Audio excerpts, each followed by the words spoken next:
வணக்கம் நண்பர்களே. நான் இப்போ ஒரு ஒரு 3 மாதமாக இப்போ நான் வீடியோவே அப்லோட் பண்ணுறதில்ல. அதுக்கு சில காரணங்கள் இருக்குது. அது எனக்கு இப்போ நிறைய வேலை இருந்தது, அதனால் இது பண்ணுறதில்ல. இப்போ நான் உங்களுக்கு ஒரு வீடியோ ஒரு டாபிக் சொல்கிறேன்.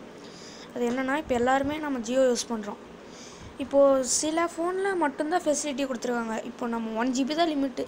அந்த 1 GB நம்ம எப்படி யூஸ் பண்ணுறோன்னு தெரியாது. அது யூஸ் பண்ணுறது சில ஃபோனில் மேலே ஸ்டேட்டஸ் பாரில் காட்டணும். இப்போ சாதா ஃபோன்லாம் மை ஜியோ ஆப்புக்குள்ளே போய் பார்க்கணும். அதுக்கு சிம்பிளான வழி என்னென்னா, ஃபஸ்ட்டு நீங்கள் ப்ளே ஸ்டோருக்குள்ளே போய்க்கணும். அந்த ஆப் பேர் மை டேட்டா மேனேஜர். அதை எப்படி யூஸ் பண்ணுறதுன்னு இந்த வீடியோவில் பார்க்கலாம்.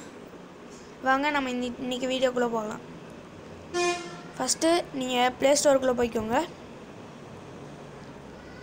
ப்ளே ஸ்டோரில் போய்ட்டு மை டேட்டா மேனேஜர் டைப் பண்ணிங்க.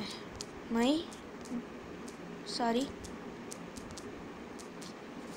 டேட்டா மேனேஜர் இருக்குது பார்த்தீங்களா? இதை டைப் அடித்து இன்ஸ்டால் பண்ணிக்கோங்க. இன்ஸ்டால் பண்ணோடனே இது மாதிரி வரும்.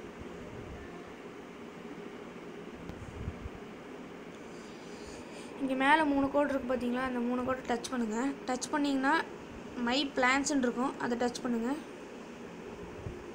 அதில் இப்படி ப்ளஸ் சிம்பிள் கொடுத்து நீங்கள் புதுசாக ஒன்று டைப் பண்ணால் இப்படி பிளான் டைப் ரெக்கவரிங் வச்சுக்கோங்க. பில்லிங் சைக்கிள் டெய்லி, நம்மளுக்கு டெய்லியும் தான் 1 GB டெய்லி. டேட்டா தான் நம்மளுக்கு பார்க்கணும். டேட்டா லிமிட் நம்மளுக்கு 1 GB தான் லிமிட்டு. அப்புறம் நம்ம 1 GB தான் லிமிட்னாலும் இந்த இதில் டிக் அடிக்க தேவையில்லை. ஸ்டார்ட் டைம் நைட்டு 12 மணிக்கு கொடுத்தணும். இது ஆப்ஷன் இது தேவையில்லை, இது வேறு மாதிரி.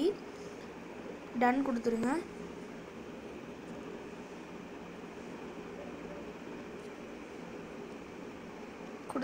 கொடுத்துட்டு வெளியே வந்து பார்த்தீங்கன்னா ஸ்டேட்டஸ் பாரில் பார்த்தீங்கன்னா பாருங்கள், நான் 0.1 MB யூஸ் பண்ணியிருக்கேன். நம்ம எவ்வளோ MB யூஸ் பண்ணியிருக்கேன்னு இதை வச்சு பார்த்துக்கலாம். ஓகே, தேங்க்ஸ் ஃபார் வாட்சிங். Please don't forget to subscribe.